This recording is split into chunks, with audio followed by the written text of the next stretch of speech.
मैया यशोदा वहां पहुंचती हैं।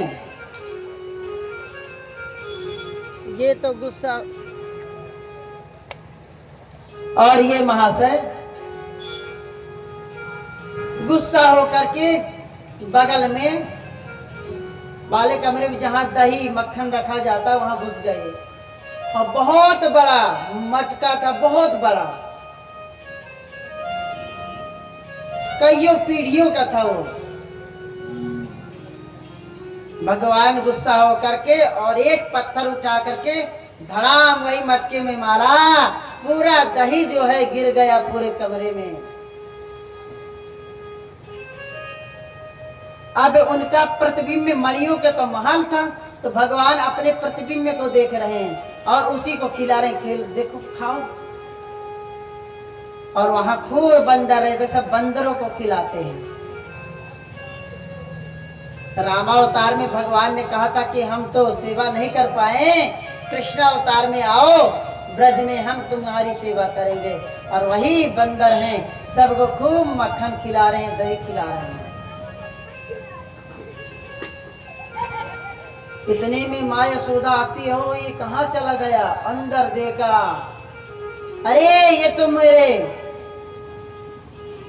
अजिया सास का मटका तूने फोड़ दिया दारी के, और किसमें वो उलूकल में चढ़ करके और तोड़े थे।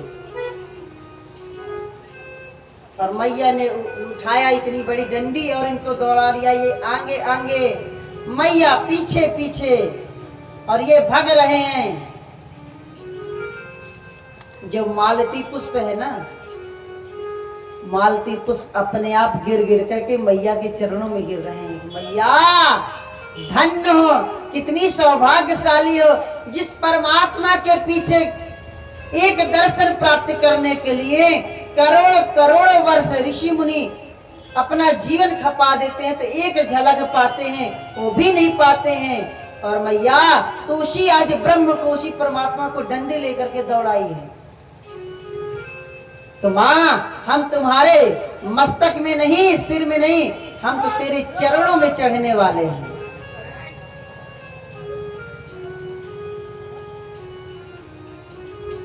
और ये आगे आगे भाग रहे हैं और पीछे पीछे मैया। और मैया थक जाती हैं, थक करके हाँफने लगती हैं। कन्हैया ने कहा मैया थक गई हो क्या? अच्छा लाला मैं तुमको मारूंगी नहीं, आ जाओ, थक तो गई ही हूं। अच्छा मैया नहीं मारोगी ना? नहीं। आ जाते हैं हाथों में, और जो उलूखल में चढ़े थे ना, उसी उलूखल में बांधने लगती हैं। और बांधते समय 2 अंगुल की रस्सी छोटी पड़ती है, रस्सी जोड़ती जाती है और रस्सी छोटी पड़ती जाती है। क्यों? 2 अंगुल की रस्सी ही क्यों छोटी पड़ी? भक्तों, भगवान को अहंकार और क्रोध में आप नहीं बांध सकते, अभिमान में नहीं बांध सकते। यहाँ माँ यशोदा को क्रोध में और अभिमान की मैं तुम्हें बांधूंगी। अभिमान तो एक ही चीज में करना चाहिए, ऐसे अभिमान जाय जान भोरे, ऐसे अभिमान जाय जान भोरे, मैं सेवक लगो पति प्रिय मोरे, मैं सेवक लगो पति भक्त ऐसे अभिमान जाय जान भोरे, ऐसे अभिमान जाय जान भोरे, मैं सेवक लगो पति प्रिय मोरे, मैं सेवक लगो पति प्रिय तोरे। अभिमान तो एक ही स्थान में करना चाहिए कि मैं आपका हूं प्रभु।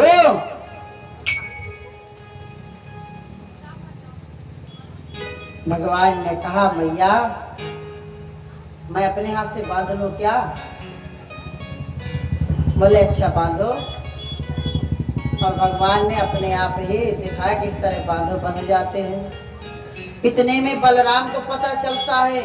बलराम क्रोध के मारे दौड़े चले आते, मैया तूने क्या किया, कन्हैया को बांध दिया। बलराम जी तो क्षण क्षण में क्रोधी शेषनाग के अवतार हैं। अब शेषनाग को तो जानते हैं कि वो क्रोध है। बलराम जी ने कहा, जानती हो मैं कौन हूं, मेरी बात को नहीं मानोगे, मैं शेषावतार हूं। मैया ने उठाया डंडा, अभी बताती हूँ तू शेषावतार है, ये नारायण है, जितने देवता सब मेरे ही घर में पैदा हो गए हो। शांत हो जाते हैं। भगवान मन ही मन में इशारा करके कहते हैं, भैया क्यों इस प्रकार क्रोध दिखाते हो। तो यहाँ बलराम जी मन में ही कहते हैं कि क्यों इस प्रकार परेशान करते हो मैया को। प्रभु ने कहा, इसी के लिए तो हम आए हैं, यही सब करने के लिए आए तो हैं कि अपने माँ को सुख दे। ये सब नहीं करेंगे तो फिर क्या, अरे एक बार हुआ क्या कि ये तो बड़े चंचल हैं और राम जी तो बड़े सीधे थे बेचारे। दोनों में अंतर यद्यपि कुछ नहीं है कि राम कृष्ण दो एक हैं, अंतर नहीं निवे, इनके नयन गंभीर हैं, उनके चपल विशेष। राम और कृष्ण में कोई अंतर नहीं है, दोनों एक हैं, परंतु उनके राम जी बेचारे सीधे साधे और वो टेढ़ी टांग वाला तो चटपट चटपट वाला है। एक बार हुआ क्या, गोलोक की कथा है, माँ यशोदा इनको लेकर के, कन्हैया को लेकर के साकेत धाम कौशल्या मैया से मिलने गई। वहां राम जी भी थे और दोनों तो एक ही हैं, एक ही स्वरूप के दोनों थे। और लौटते समय दोनों में बदला बदली हो गई। कन्हैया अंदर चले गए तो चटपट वाले तोड़ फोड़ करने वाले अंदर तोड़ फोड़ कर रहे थे, राम जी बेचारे बैठे थे सीधे। मैया ध्यान नहीं दे पाई, इनका हाथ पकड़कर, ये कह भी नहीं रहे कि मैं आपका बेटा नहीं हूँ। राम जी बेचारे चले गए। अब ये शांत है मैया, परेशानी इतना शांत तो मेरा छोरा नहीं है। पहुंचे बेचारे बैठे देवता की तरह, भूख लगी है लाला खाओगे। अब भूखे हैं तो भी नहीं कह पा रहे कि हम खाएं। ऐसे ही राम जी बेचारे सीधे। अब मैया तो परेशान हो गई कि लगता है कुछ हो गया। नजर उजर बड़े बड़े ब्राह्मणों को बुला करके नजर झराया गया, कुछ नहीं हुआ। और यहाँ महाराज महात्मा माँ कौशल्या का महल पूरा तोड़ फोड़ मचा दिया सब कुछ। मैया कौशल्या करिए क्या हो रहा है, इतना नटखट तो नहीं, क्या मेरा राघव इतना सीधा साधा बेचारा, सब तोड़ फोड़ मार। मैया मुझे भूख लगी है, जल्दी लाओ माखन मिश्री। मैया मुझे भूख लगी है, दास दासी परेशान, कहीं कुछ करे कहीं कुछ करे। बोले भैया लगता है कुछ हो गया, भूत प्रेत लगता है इसको मार दिया। बुलाते वहाँ भी झराई चालू है। पंडित जी झाड़ने वाला था, उसके भी कान पकड़ के नोच रहे हैं, शिखा नोच रहे हैं। और यहाँ माँ यशोदा भी परेशान, माँ कौशल्या भी। माँ यशोदा ने कहा लगता है कुछ गड़बड़ तो नहीं हो रहा है। बोले तुम राम हो क्या? हाँ मैं राम ही हूँ। बोले वाह। ले करके जाती हैं, कहती हैं बहन अदला बदली हो रही है, हो गई है, ये आपका पुत्र है, वो हमारा पुत्र है। बोले बहन आपका पुत्र तो आप ही संभाल सकती हो, पूरा महल में तहलका मचा दिया है, बंदर भी पीछे रहता है इसके सामने। इस प्रकार है महाराज। मैया ने बांध दिया और ये बलराम भी भाग जाते हैं, मैया भी चली जाती हैं। और यहाँ भी एक लीला ही तो करना है भगवान को, इसीलिए तो इस प्रकार कर रहे हैं। और वहां से चलते हैं तो यमलार्जुन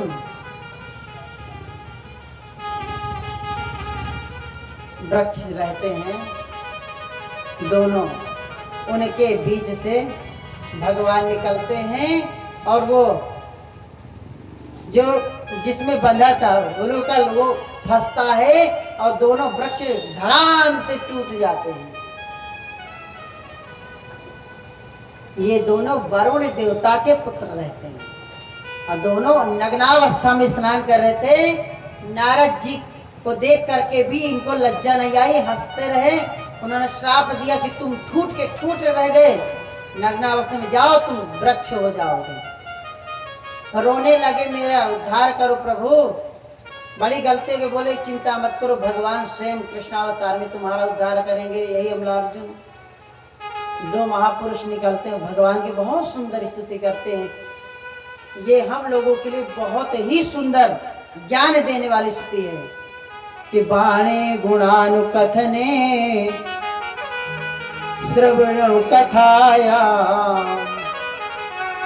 हस्तौ च कर्म सुमनस्तव पादयोर्ना स्मृता शिरस्तव निवास जगत प्रणामे दृष्टि शताम दर्शने स्तुपवत्तनूना। दोनों प्रार्थना करते प्रभु वाणी गुणानुकथने, प्रभु वाणी से आपके गुणानुवाद करना चाहिए। श्रवण कथाया, कानों से भगवान की कथा को सुनो। श्रवण पुटेषु समृतम, कैसे दोना की तरह, पुट की तरह, दोना की तरह कान बना करके एक शब्द भी बाहर ना जाए, हमारा मन घर में ना चला जाए। हस्तौ कर्म सुमनस तव पादयोर्ना, हाथों से कर्म करिए, भगवान को सुंदर सुंदर जो है नहलाइए, सजाइए, पूजा करिए, दूसरों की सेवा करिए। देखो भक्ति का मतलब क्या है, सेवा करना, चाहे समाज की सेवा हो या किसी की ऐसा व्यक्ति जो असहाय हो। भज सेवायाम एक धातु है, विद्वान लोग जानते इसको, मतलब सेवा करना ही भक्ति है। अब यहाँ कोई मरीज मर रहा हो और डॉक्टर साहब माला जपने हो, जब तक माला पूरा नहीं होगा 11 माला तब तक दवा नहीं करे, इतने मर गए जब तो आपके कारण तो बेचारा मर गया। तो डॉक्टर की भक्ति क्या है, भजन क्या है, मरीज को देखना ईमानदारी से। मास्टर की भक्ति क्या है, विद्यार्थियों को पढ़ाना। हमारी भक्ति क्या है, आप लोगों को कथा सुनाना। हम तो अपनी भक्ति का पालन पूरा कर रहे हैं। तो जो जिस दिशा में है, ये नहीं कि सास ससुर को जो है बेचारे की सेवा ना हो, बाहर जाकर के आप भगवान की सेवा करो, ऐसा नहीं होता।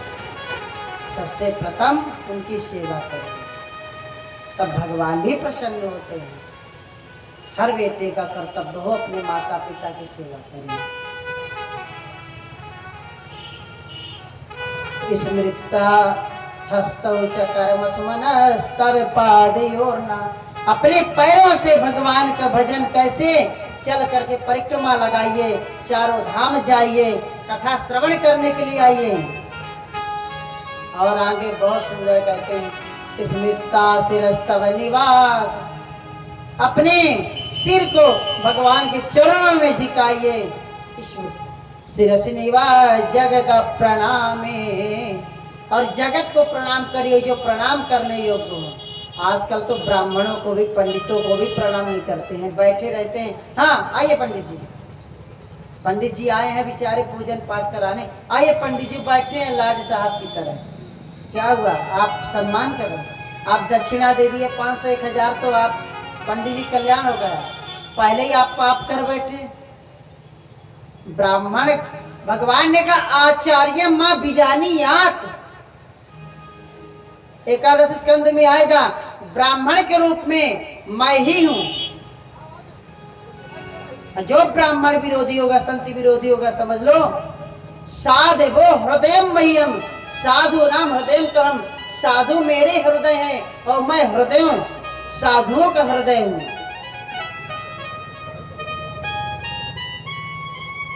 तो यदि आप ब्राह्मण और संतों का अपमान करते तो भगवान के हृदय में चोट मार रहे हैं। भगवान ने कहा साधो हृदय मह्यम नम विस्कंद में। यहाँ तो कहते हैं कि साधु तो लूट लेते हैं महाराज, पैसा क्यों लेते हैं? अरे क्या उनके लड़का मेहरारू है कि उनके नाम में संपत्ति कर देगी बेचारे? शर्म नहीं आती कहने वाले को? वो पैसा जाता है हम लोग जैसे ब्राह्मणों को खिलाने के लिए। हम लोग कमा के देते हैं क्या? 1 रुपए। 1 रुपए हम कितना कमाते हैं कोई मतलब नहीं। सब हम अपने काम के लिए लगाते हैं और हमारा भोजन कहाँ से आता है? सगे पिता से भी ज्यादा सेवा करते हैं बेचारे। हॉस्पिटल फ्री में, विद्यालय फ्री में, ब्राह्मणों की सेवा फ्री में, इसलिए वो पैसा लेते हैं। हाँ, आप वहां दीजिए जहां उपयोग होता हो पैसे का। ये जरूर है कि आपका पैसा उपयोग में जाता है कि नहीं जाता, ये आपके ऊपर है। आप पहचानिए कि कहाँ आवश्यकता है। नहीं तो एक है, उनको बड़ी दिक्कत थी, हम नाम नहीं लूंगा, वो चले गए, इस समय जेल में हैं। वो संत गुजरात की बात है। हमारे एक बड़े भ्राता गए थे पूजन कराने के लिए। उन्होंने कहा बड़ी अशांति है, और वहां पता चला कि महाराज जी पधारे हैं। 21,000 रुपए सिर्फ जो है वहां मिलने के लिए था पैसा। 21,000 रुपए दे करके आए। पंडित जी यहाँ 5 दिन से पूजन कराने। बोले आज मैं वहां गए 21,000 दिया, बड़ी शांति है। क्योंकि पैसा ही अनेक प्रकार की गर्मी देता है और अशांति बनाता है। कहते हैं ना कि पानी बाढ़े नाव में, घर में बाढ़े दाम, दोनों हाथ उलझिए, यही सयानों का काम। कहावत जो गलत थोड़ी है। 21,000 दे करके चले आए फ्री में, तो उनको शांति मिल गई। बेचारे जो ब्राह्मण 5 दिन से जप कर रहे थे, उसे शांति नहीं मिली। वाह रे दुनिया!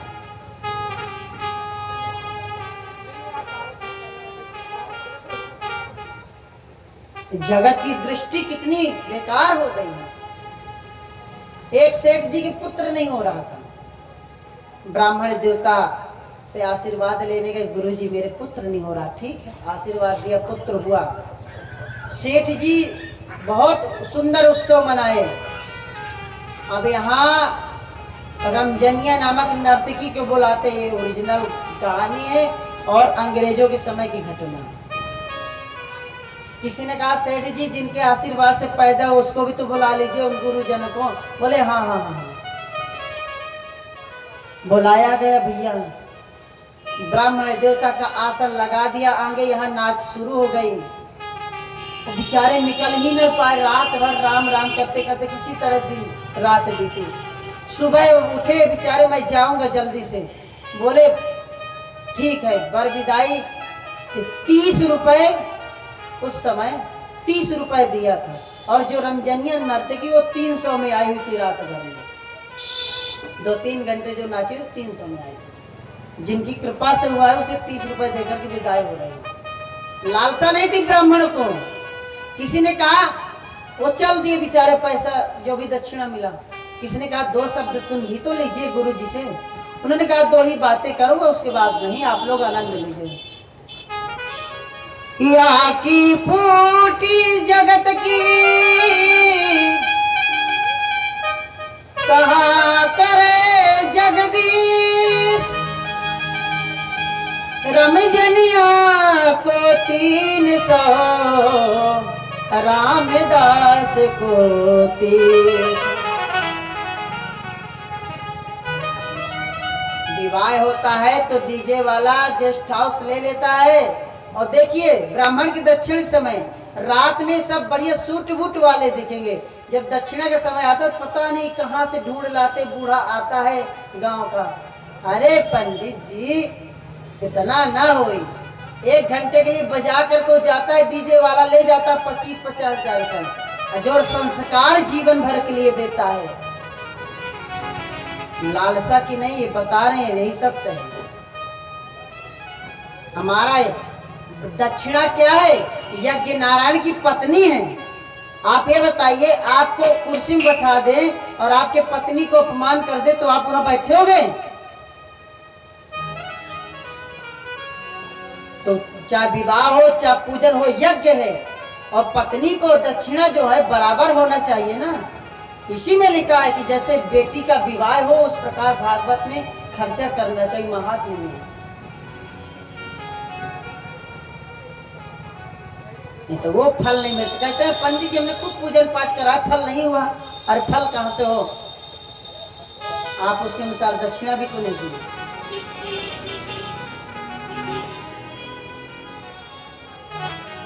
तो स्मृता शिरस तब निवास जगत प्रणामे।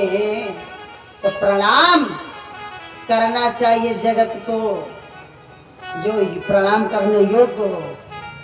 दृष्टि शतम दर्शने शुभ नाम। आपकी दृष्टि में भगवान की छवि बनी रहे। हे प्रभु, यही आशीर्वाद हमको दे दीजिए। दोनों यमराजुन कहते हैं। भगवान उनका उद्धार करते हैं। यहाँ नंद बाबा को मालूम होता है, अरे यशोदा आते हैं, डांटते, यशोदा तुमने इतनी बड़ी गलती किया मेरे न रहने पर। छोटा सा बालक तुमने बांध दिया, वृक्ष ऊपर गिर जाते तो आज क्या होता? मैया रोने लगती हैं और नंद बाबा गुस्सा होकर के कहते अब तुम्हारे साथ नहीं रहेगा मेरा बालक। ले करके चले जाते अपने गौशाला। गौशाला दूर रहते हैं। अब रात को इनको दूध पीना है। गाय का दूध से इनका पेट नहीं भर रहा, क्योंकि मैया के साथ सोने की आदत है। मुझे भूख लगी है, दूध पी लेना।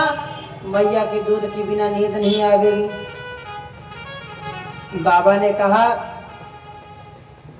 तुमको इतना मारती है, डांटती, उसके बावजूद मैया के पास ही जाओगे?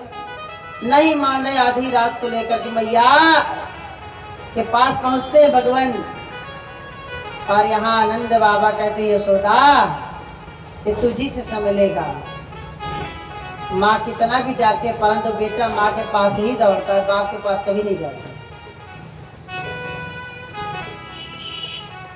भगवान कहते हैं दूध। उन्होंने कहा नंद बाबा ने तो मैया तुम्हें डांटती है, तो यहाँ कन्हैया कहते हैं मैया दूध भी तो पिलाती है, और तुम कैसे दूध पिलाओगे? इस प्रकार सुंदर लीला करते हैं। और राक्षस जब ज्यादा बढ़ने लगते हैं